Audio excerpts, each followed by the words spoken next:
Hi everyone, this is Ekaterina, and this week we'll be talking about self-awareness and reflection. I'll describe to you some of the benefits of having those qualities and also explain 5 ways how you can cultivate self-awareness. So let's start. So to put it simply, self-awareness is our ability to see ourselves clearly and objectively through reflection, meaning that we fully understand who we truly are without thinking on how we want to appear to other people or how other people perceive us. It's about clearly knowing our values, our beliefs, and the things we are really good at, so our strengths and also our limitations. And from my observations, talking to other people, sometimes I feel like people, when they try to self-reflect, they go too much into self-pity. So there's a lot of denial of maybe their responsibilities for some particular actions. Or on the contrary, they try to blame everything upon themselves. But truthfully, when we're talking about self-awareness and reflection, it's about really just knowing who we are. It's not about putting blame or understanding who should have done what. It's about knowing ourselves, knowing our emotions, knowing the things that trigger us, understanding how we would react in any particular situation. And as I said, it also helps us to navigate through the world in a much better way if we have good self-awareness. So according to positive psychology, I will add their link, this website, to the description of this video. There's multiple benefits of developing self-awareness and knowing how to reflect. So first of all, it boosts our acceptance of ourselves, as I said, with all our strengths and limitations, but also acceptance of other people, because as we grow to understand better that we are not perfect ourselves, slowly we also have a better understanding that other people can also not be perfect all the time, and they have their own life stories, they have their own experiences, their specific background growing up, and we become much more understanding of others and just acceptable of possibly their mistakes and also of their emotions. So that's one of the first benefits.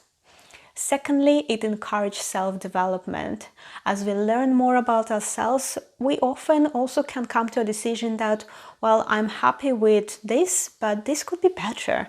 So it helps us to create plans for how we can improve if we are not happy with the current state we're in. Thirdly, it helps us work more creatively and productive, and most importantly, be more proud of the work we do, because so many of us are actually quite dependent on the opinions of others.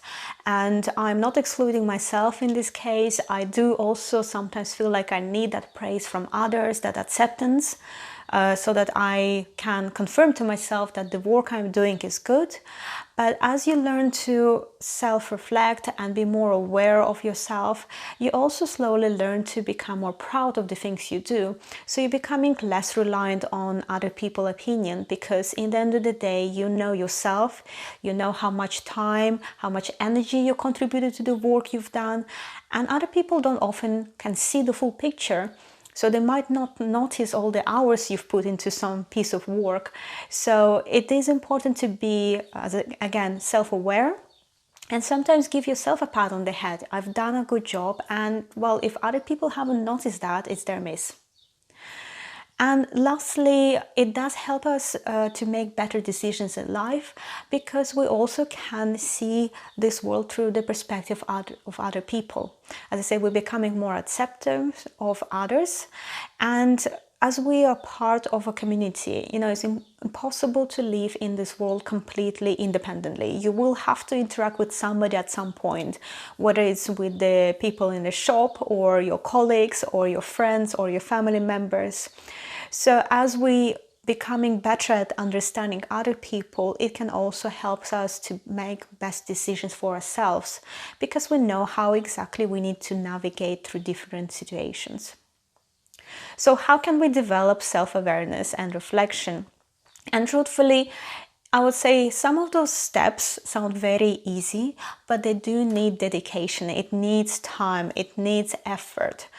And the first thing is to make space and time for self-reflection. And what I mean here is that you need to be completely, ideally, by yourself. Don't try to do it with your friends and family. Maybe do it a bit later, but start by creating some time and space where you're by yourself. And if you need it to be quiet, find a quiet place. If you want some background music, do it your own style, but try not to be distracted by anything or anybody. That also means any digital distractions. So put your phone away, turn off the Netflix, and really just focus on yourself. And it's good to try to do it on a daily basis, because if you just create this kind of plan to do it once a month, you will probably not develop this habit. It will feel more like a duty of something you have to do, on your to-do list, but it's not something that will come naturally. So at first you do have to break yourself almost and make an effort to do it every single day. And with time it will become easier and easier, but also you might notice that you don't need to do it anymore on sort of like specific time slot, and it just becomes part of you, part of your interaction with others. So at the beginning it probably will take the most effort. Second, practice mindfulness, meaning that you really need to make an effort to try to recognize how you're feeling at any particular moment. If you're in a particular conversation or in some sort of situation and suddenly your body feels tense, or suddenly you feel like fear comes over you, well, stop and try to really feel and understand, well, why I'm feeling that way. It is surprising, but our bodies know us so well, and sometimes, logically we're trying to say one thing, but our body is reacting completely differently, and we need to recognize our body. Don't just try to disregard our body just because logically you think that something is okay. If your body is reacting in a particular way, you have to listen to it, you have to be mindful of it, and you have to try to understand, well, why I'm feeling that way. Third thing, try journaling.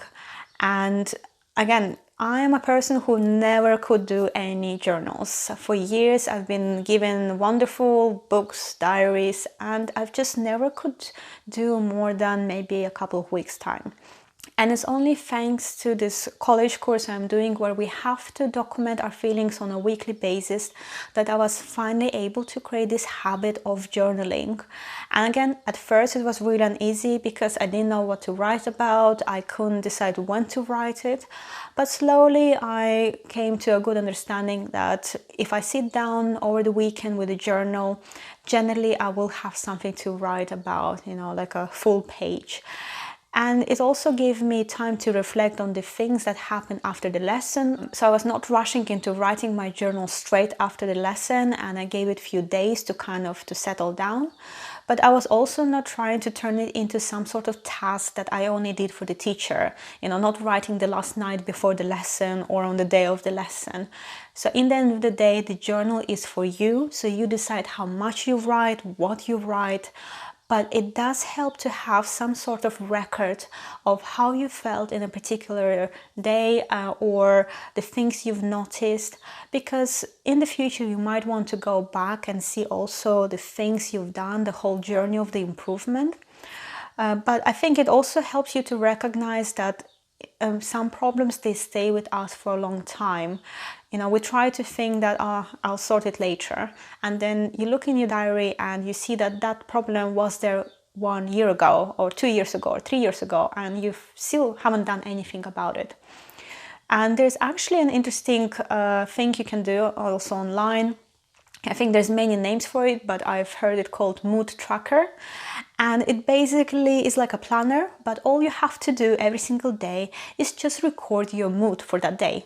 So they give you indications in colors, are you feeling happy? Are you feeling bored? Are you feeling anxious? And all you have to decide for that day is, well, how did I feel today? And you just record that color that represents a particular feeling. And in the end of the year, so after 365 days, you get this interesting image that represents your whole year in colors. And truthfully, it is interesting to see how some people can have a lot of darker colors, maybe representing some unhappy moments in their lives. Some people's mood trackers are very bright. And again, it helps us to create that visual representation of how we're feeling without maybe even sitting and reading pages and pages of our journal entries. And it can be quite powerful for some individuals because we do sometimes tend to deny our own feelings. But when you see how dark your year has been, well, maybe that will push you towards doing something so that your next year will be in much brighter colors.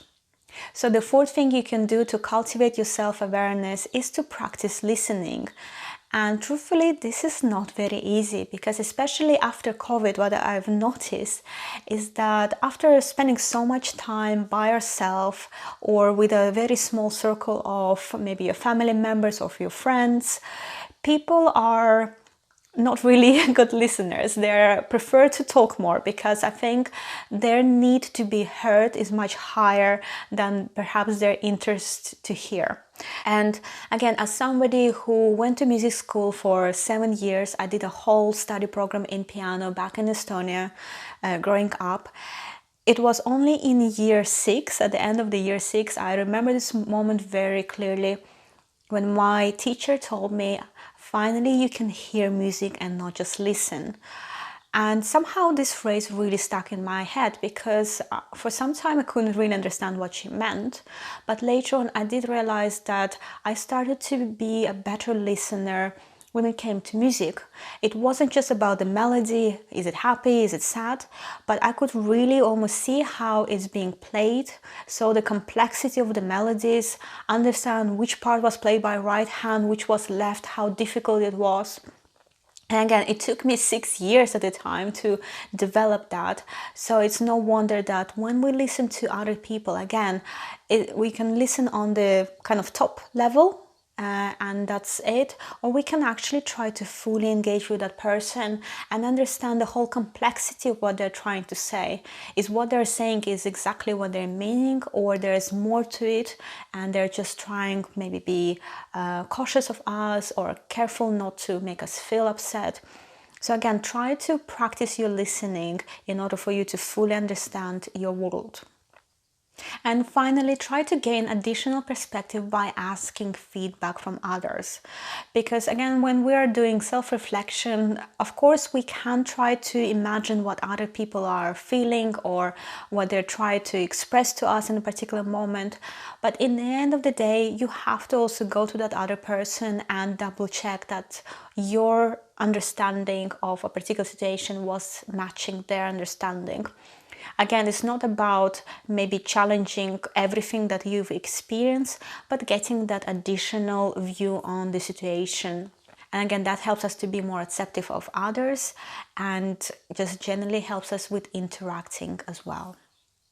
So I hope you enjoyed today's video. If you learned something new or now feel very much encouraged to work on your self-reflection or becoming more self-aware, please let me know in the comments, especially if you made some progress. Again, I'll be delighted to hear if you find these videos interesting. As for the next week, I'll be talking about receiving and giving feedback. So I think that, again, that falls very nicely with the 5th step with regards to getting other people's perspective. And I'll also go briefly over the assignments we had to do in Unit 4 as we're pretty much coming to the end of the study program. So that might be useful for people who wish to do a very similar course in the future. But for now, please remember to leave your comments, like the video if you enjoyed them, subscribe to the channel, but most importantly, take good care of yourself. I'll see you next week. Bye bye.